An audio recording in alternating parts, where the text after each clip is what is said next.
So, hello, we are recording.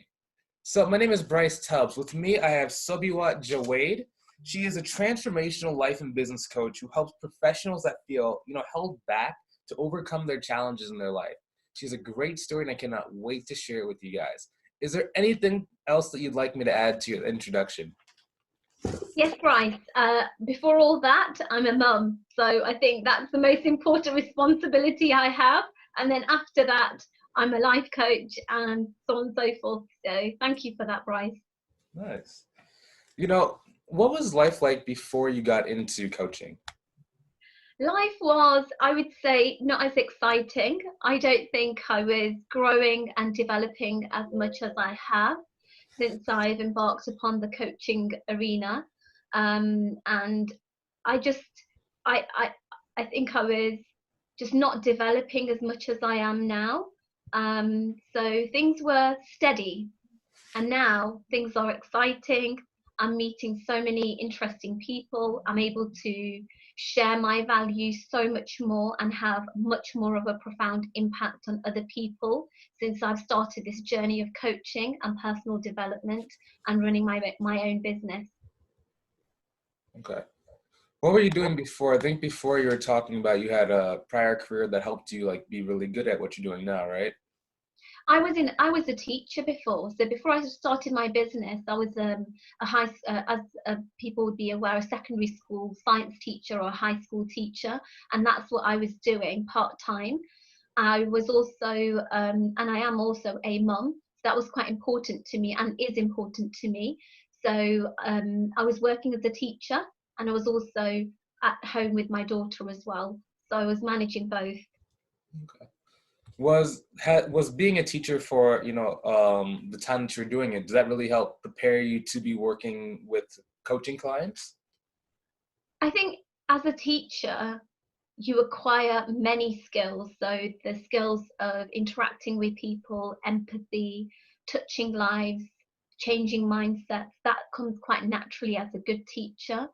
And also presentation skills. There's so many different attributes a teacher has and skills they have, which are transferable to any field, which I feel. So for me, for my coaching business, there were many transferable skills that I had from my teaching profession. I think the biggest skill was empathy, being able to connect with people, because there is no division between younger children and adults. We're humans, and having that human connection and being able to understand somebody's feelings, their thoughts, their mindset is something that I find is really important in coaching, and I had that in my teaching profession as well. So, what was the trigger that got you into coaching? Like why did you get into coaching? I got into coaching because I felt that I went through life where I always felt I had a higher calling. I just didn't know what my higher calling was. I knew I was doing a really rewardable profession. I was in a really rewardable profession. I was in teaching, I was changing lives, but I just felt I had so much more to give to people. But I just was not aware of what that was. So I call it a higher calling. So I always had that in me from a very young age. I knew I was out to do bigger work. Um, and so I went through life. I went through my studies. I went through my degree, my postgraduate degree, through my profession, as a wife, as a mother.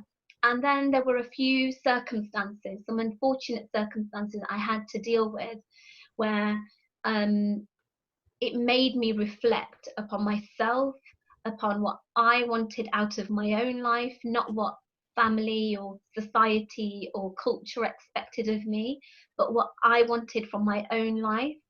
And my journey of coaching started from there, really. My personal development started from there. And I realized it was a really powerful environment to be in. And it really changed my mindset and my focus and my drivers. And so when I realized the impact and the transformation that took place in my own life, I thought this is the way I can help people transform their lives. And that's where my journey of coaching, and then my business started. Okay. So I know that you're on a journey right now, and you're constantly evolving. Currently, who do you work with mainly? So I work with professionals, professionals who are wanting to become far more efficient and perform at a higher level, optimum level to what they are working at the moment. And that's not just in their professional life, but in their personal life. So my clients are professionals who are wanting to be who they want to be in their personal life and in their professional life. Um,